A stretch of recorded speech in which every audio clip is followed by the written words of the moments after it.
viajé hasta este sitio, hasta donde está la empresa, me dieron toda la información, firmamos unos contratos de confidencialidad de información, eso es importante decirlo, en un trabajo de 3 meses. Entonces el trabajo en principio se me pareció interesante porque era en la Antártida. Para mí lo fabuloso fue poder entrar y decir, ostras, he estado en el CERN, existe el CERN, es de verdad, ¿no? Que tú, o sea, es decir, tú haces tu trabajo pero no haces preguntas. No, es que cuando firmas el contrato ya te dicen que, Vale, no, que tú pilota no abres la boca. Bien, y aquí empieza, como digo ya, la juerga. Okay. Aquí empieza lo bueno y aquí empezarán seguro vuestras preguntas. Segurísimo. Vamos. ¿Vamos allá? Vamos allá, chicos. No. Entonces, la única cosa que quizá nos dijeron que se le escapó, porque realmente creo que se le escapó, dijo, es que lo que vais a encontrar allí nos ha dado esta tecnología y está solo en las motos. Y ahí empieza la fiesta, porque 3 kilómetros, justos 3 kilómetros antes de llegar a la línea muerta,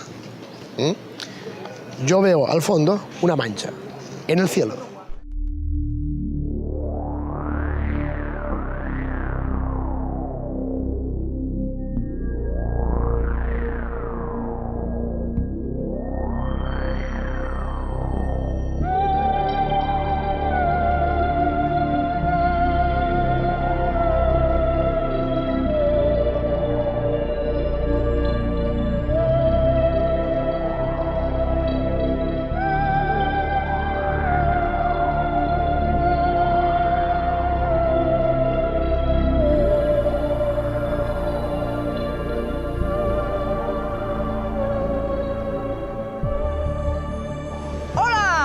Desde Agencia Cósmica, soy Gosia.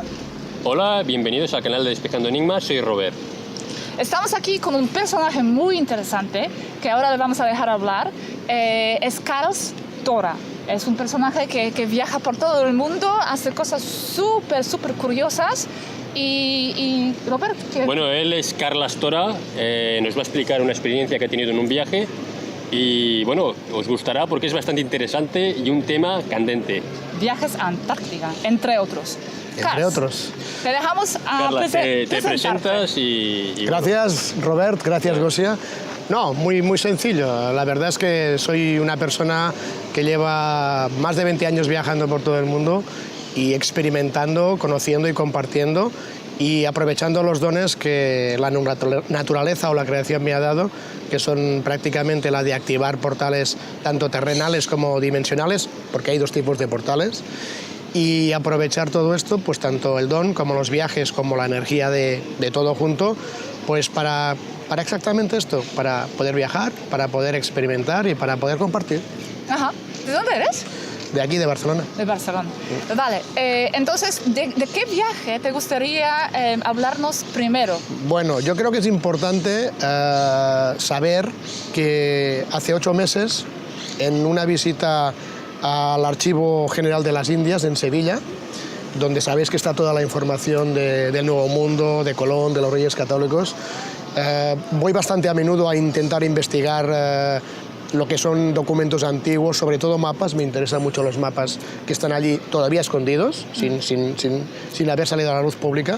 Entonces, hace aproximadamente unos 8 o 9 meses, en la última visita que hice a Sevilla, me encontré, entre comillas, casualmente a alguien que dijo me estaba esperando, que tenía una información para mí. Entonces me dejó una información escrita en un papel, que luego por la noche en el hotel en Sevilla pude mirar. Es cierto que yo tengo que decir que yo vivo mucho con las intuiciones, con los mensajes, y no es cuestión ni de fiarse de nadie ni de fiarse de todo el mundo. Yo cuando hay alguna cosa que se me resiente y que lo siento, la hago. Si algo no me entra, no lo hago. Entonces cuando tuve el contacto con esta persona, realmente sentí de que sí, que tenía que seguir el hilo, en este caso del pequeño papel que me había dejado, ¿no? El papel estaba escrito en hebreo, y me daba una información de que tenía que contactar con una persona de una empresa privada, y como piloto que soy, tanto de pequeños aviones como de helicópteros, durante 30 años llevo pilotando para diferentes empresas, incluso también, ¿por qué no decirlo, para diferentes países? Pues como estoy especializado en un tipo de pilotaje un poco especial, no lo que es un piloto normal, precisamente por eso, ¿no? Por trabajar por empresas privadas que necesitan pilotos experimentados de otro modo. ¿En España o afuera? No, siempre fuera, en España nunca. En España nunca. Entonces, pues se me dijo que si tenía la posibilidad de poder contactar con esta empresa privada, tenían muy buenas reseñas de mí, contacté con ellos, una empresa fuera de Europa. Viajé hasta este sitio, hasta donde está la empresa, me dieron toda la información, firmamos unos contratos de confidencialidad de información, eso es importante decirlo, en un trabajo de 3 meses. Entonces el trabajo en principio se me pareció interesante porque era en la Antártida. Como sabéis, el tema de la Antártida es candente, está muy caliente ahora, hay mucha información que llega y claro, estamos en lo de siempre, no sabemos qué es correcto y qué es no correcto. ¿Y qué era el trabajo exactamente? Entonces, bueno, acabo diciendo de que esto fue hace 8 o 9 meses, me dijeron que era un trabajo para 3 meses, ¿de acuerdo? Entonces, en principio el trabajo era pilotar o como piloto o como copiloto un helicóptero de la marca Bell americana, un helicóptero que no solo es para pasajeros, sino que también es para carga. Y entonces, pues el trabajo era ir directamente a una base argentina o chilena y trabajar porque había unas balizas. ¿Sabéis lo que significa balizas? Unas balizas, sí, algo para señalización, ¿no? Señalización y que da información. O sea, es como decir las famosas balizas que están en el agua, en el Atlántico, que dan información de la latitud, la longitud, el clima, la temperatura. Entonces, en una parte determinada de la Antártida había 10 balizas que estaban, digamos que estropeadas. Entonces se nos reclamó la presencia para trabajar durante esos 3 meses para recuperar estas balizas. De hecho, el helicóptero eran 2 helicópteros con 4 personas cada uno, eran 2 pilotos y 2 técnicos. El trabajo era recuperar las 10 balizas, cargarlas en el helicóptero, llevarlas a la base argentina o chilena. Y bueno, ese en principio era nuestro trabajo, ni más ni menos. Lo curioso fue ya al principio del viaje, porque se nos citó en Genève, en Suiza. Y lo curioso es que se nos dijeron que desde Genève iríamos directamente hasta Canarias. En Canarias cogeríamos otro vuelo hasta Buenos Aires, de Buenos Aires hasta Ushuaia, en Tierra del Fuego, y de allí cogeríamos un barco para entrar en lo que es el campamento argentino-chileno. O sea, el viaje, antes de empezar ya daba una sensación de wow, qué interesante, ¿no? Pero solo empezar ya fue aún mayor el entusiasmo de llegar a Genève y darme cuenta de que no teníamos que salir desde el aeropuerto de Genève, sino que nos dijeron que salíamos directamente desde el CERN.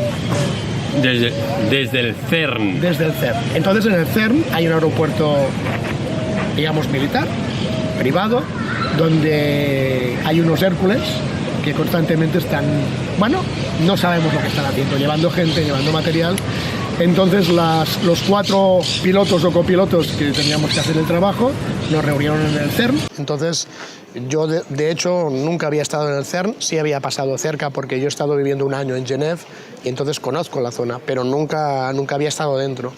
Entonces tuvimos que firmar unos documentos otra vez, evidentemente pues todo lo que veas pues... Confidencialidad. Totalmente. ¿Con un límite de tiempo, de años o...? No, los 3 meses. ¿Solo 3 meses? El trabajo. Entonces, de todas maneras no vimos nada que no se pudiera contar, porque cuando llegamos allí nos hicieron un pequeño paseo por las instalaciones, entramos a ver el tubo de partículas, vi una pequeña sala y bueno, un científico suizo muy amable nos hizo una pequeña explicación, pero bueno, lo que todo el mundo sabe, o sea, nada extraordinario. Para mí lo fabuloso fue poder entrar y decir, ostras, he estado en el CERN, existe el CERN, es de verdad, ¿no? Y bueno, eso fue muy interesante. Lo que ya no entiendo tanto es por qué tuvimos que salir del CERN, pero bueno, eso también ya es un tema privado de la empresa que seguramente pues está relacionada con a saber quién. Pero bueno, ese no es nuestro problema, ni yo podía preguntarlo, ni era mi trabajo, ¿no? Entonces lo único es que llegamos allí, estuvimos visitándolo y el mismo día nos dijeron que por la tarde llegaba un Hércules del ejército suizo. ¿Qué quiere decir? Es la marca, es un tipo de avión de carga. Un avión de carga militar. Vale. De hecho es un avión de fabricación española. Sí, española. Es fabricación española, pero que ahora fabrica todo el mundo, ¿no? Pero es originario de España. Entonces el Hércules es el típico avión militar donde se abre el portón de atrás, las tropas suben y cargas jeeps, cargas máquinas, cargas lo que quieras. Entonces es así y no es muy cómodo, evidentemente.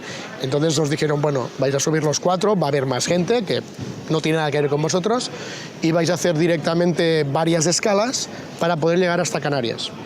Entonces, bueno, el tema de salir y las escalas no es importante. Llegamos a Canarias, allí se tuvo que repostar porque evidentemente los Hércules no tienen una capacidad de vuelo tan grande como un avión normal, ¿no? Entonces se hicieron varias escalas hasta que llegamos a Buenos Aires. En Buenos Aires estuvimos un día, no tuvimos ninguna otra información, solamente la información al principio de que teníamos que hacer el trabajo de las balizas. Nosotros evidentemente preguntamos. Tengo que decir que de los 4, un catalán, un español, yo, 2 suizos y un israelí. Esos eran los 4 que teóricamente pilotaban y copilotaban los helicópteros. Y como he dicho antes, ya nos dijeron que los técnicos serían o argentinos o chilenos de las bases polares antártidas. La mañana siguiente llegó otro Hércules y nos fuimos directamente hasta Ushuaia. En Ushuaia nos dejaron y aquí viene otra pequeña curiosidad. Nos dijeron que cogeríamos un barco hasta las bases de la Antártida. Un barco español. ¿Un barco español? Sí. Vaya hombre, los españoles. ¿Sí? Un barco español. En el mundo. No voy a decir qué barco es, pero es un barco que trabaja en la zona. No militar. No militar. Entonces subimos, ellos estaban haciendo su trabajo, lo que nos dicen que hacen, no sé cuál es exactamente. Llegamos hasta una base argentina.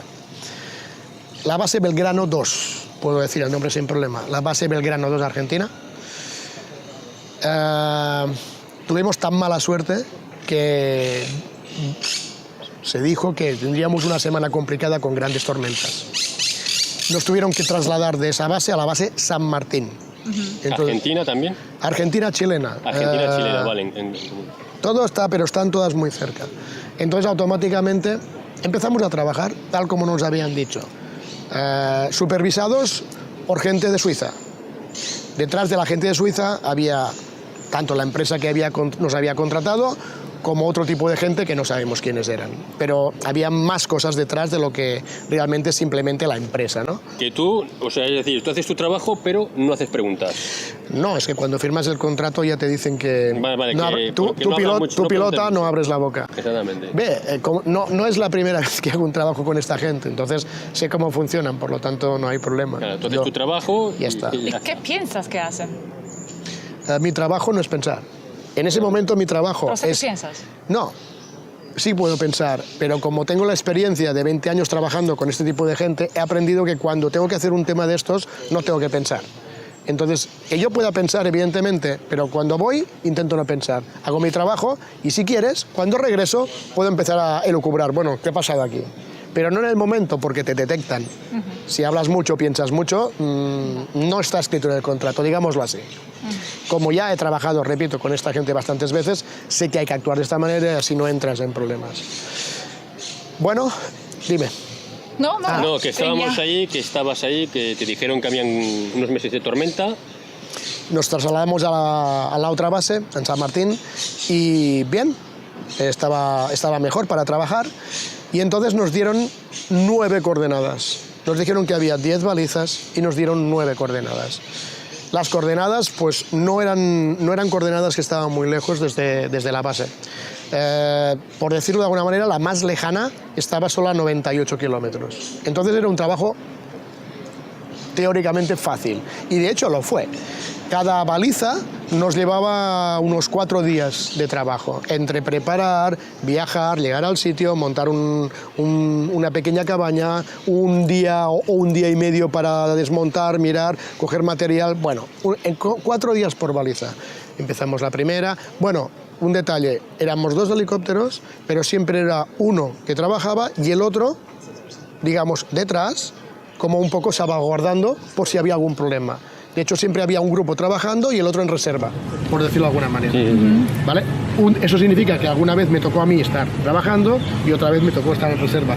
Lo mismo que alguna vez me tocó a mí pilotar y alguna otra vez me tocó a mí ir de copiloto. Eso es la manera de trabajar esta gente.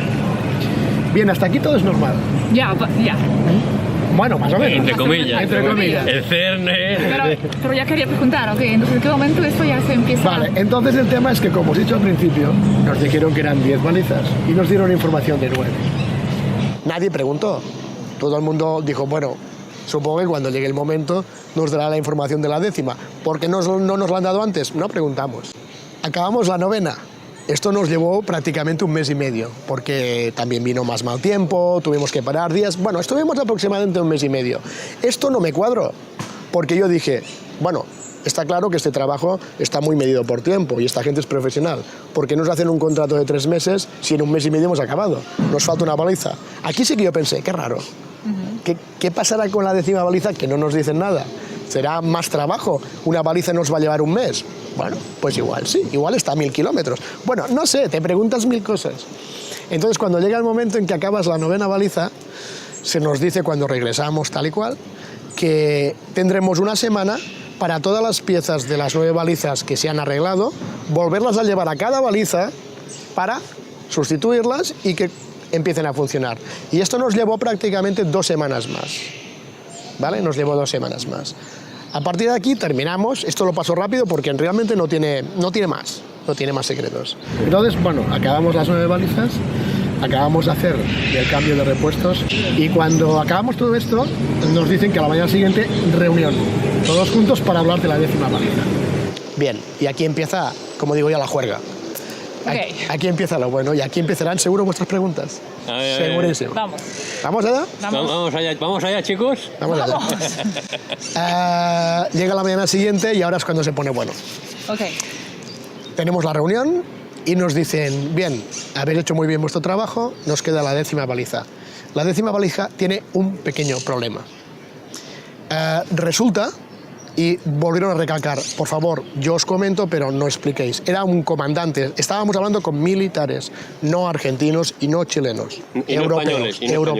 Bueno, europeos. Estábamos hablando con militares directamente con un comandante, el comandante, digamos, de la base, pero, repito, no el comandante real, que son argentinos o chilenos, pero el comandante de la misión, por decirlo.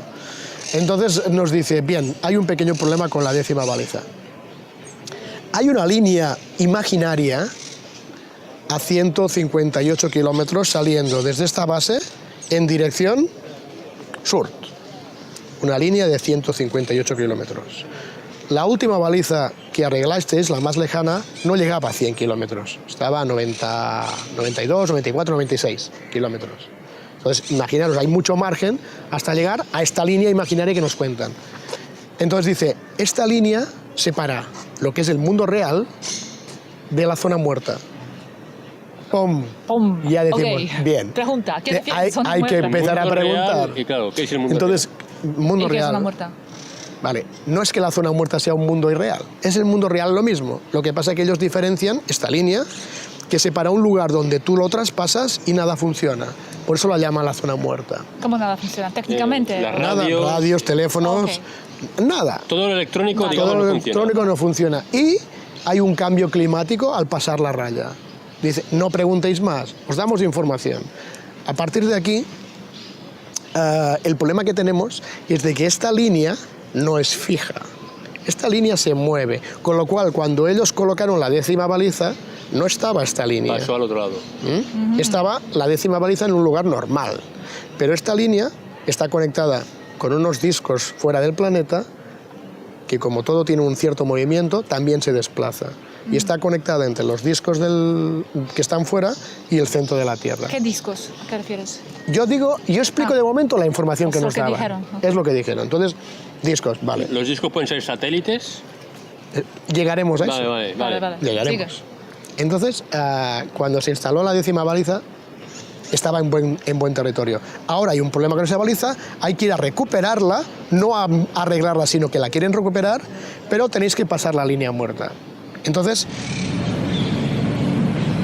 si la línea muerta está a una distancia de 168 kilómetros, o 180 o 200, lo que sean, la diferencia de la línea muerta a donde está la baliza son 8 kilómetros. Entonces, la baliza 10ª está 8 kilómetros por encima de esa línea muerta. Con lo cual, ahí evidentemente salta la primera pregunta. No fui yo quien la hice, pero uno de los otros De los otros, dijo, entonces, si pasamos esta línea y la baliza está a 8 kilómetros y allí no funciona nada, ¿cómo vamos a llegar? ¿Y cómo la vamos a localizar? Buena ¿Y cómo pregunta. vamos a volver? Esa fue la pregunta obvia. Entonces esa quizá, yo creo que fue la única pregunta que nos permitieron hacer. Y entonces la respuesta fue muy clara. Nos dijeron, vais a coger los 2 helicópteros que, como repito, son unos Bell que detrás tienen capacidad de carga, no solo para pasajeros, y vamos a colocar detrás 2 motos de nieve.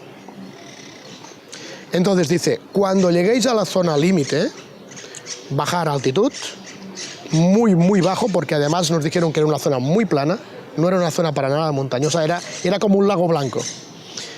Bajáis a altitud muy baja, llegáis hasta la línea, no veréis nada, o sea, es una línea imaginaria, no veréis nada. Ir calculando todo y cuando paséis, teóricamente no sabemos qué puede pasar. Se puede pasar hasta que se pare el helicóptero. Como puede pasar que el helicóptero tire un poco más y se pare más adelante. Entonces, si podéis llegar hasta los 8 kilómetros, llegáis. Si hay algún problema que todo se para, bajáis y sacáis las motos. Y ahí sí que salto yo y digo, pero perdón, las motos tampoco funcionarán por la misma regla de 3. Y dijo, esta sí. O sea, funcionan por otra tecnología. Entonces, la única cosa que quizá nos dijeron que se le escapó, porque realmente creo que se le escapó, dijo, es que lo que vais a encontrar allí nos ha dado esta tecnología y está solo en las motos. Entonces, ya empezamos. O sea, habéis oído bien, ¿no? O sea, lo que se van a encontrar ahí o se pueden encontrar, y claro, se ha pasado la tecnología. Y preguntamos, ¿qué nos vamos a encontrar? Y nos dijeron, la baliza, tranquilos, la baliza, sin más información. Entonces, claro, ¿cómo sales de esta reunión? Sales diciendo, wow, ¿dónde me he metido? Pero ¿dónde me he metido? ¿Qué es lo que va a pasar? Cuando tú firmas un contrato con este tipo de empresas, como sea, tienes que cumplirlo. Entonces, si tienes la idea de abortar en ese momento, no es buena idea. Pero eso se sabe antes de empezar. Entonces no tienes más remedio que decir, bueno, vamos para allá. Vamos para allá porque, bueno, yo repito, como llevo mucho tiempo trabajando con este tipo de empresas, han pasado otras cosas no parecidas, pero similares. Bueno, vamos al grano. No. El día D, el día llegado, preparamos todo el material en los 2 helicópteros y como era una distancia muy larga, nos dijeron que a medio camino nos encontraríamos una especie de pequeña base muy pequeña para reabastecer los helicópteros, porque con esa distancia teníamos que tener más carburante. Entonces, todo fue perfecto. Salimos, cogimos un día, el mejor clima lo cogimos ese día. Casi parece casualidad o no, pero ese día, el día determinado, era el día que tenía mejor temperatura. Sol, sin nada de nubes, no tormentas previstas, o sea, fantástico para poder volar y para poder trabajar. Entonces salimos, hicimos todo el trayecto, paramos, pusimos más carburante, continuamos y sí es importante decir que me dijeron que yo tenía que ser el copiloto. Querían que yo comprobara lo que es la distancia de llegar a la línea muerta y tenerlo bien controlado y mantener la altitud en su buen lugar y controlar. Entonces, pues, íbamos los dos pilotos, los 2 helicópteros prácticamente paralelos, ¿no? O sea, puede ser así, pero no uno delante y uno detrás. Te ibas comunicando. Una altura. Sí, además te comunicas con un sistema militar que no hace falta ni radio, o sea, con señales, un sistema militar de un tipo... Tipo Morse, algo parecido al Morse. Es diferente, vale. Es diferente. Vale, entonces tenemos contacto visual, porque claro, si llega un momento en que hay un problema técnico, electrónico, tecnológico, pues tengamos contacto visual.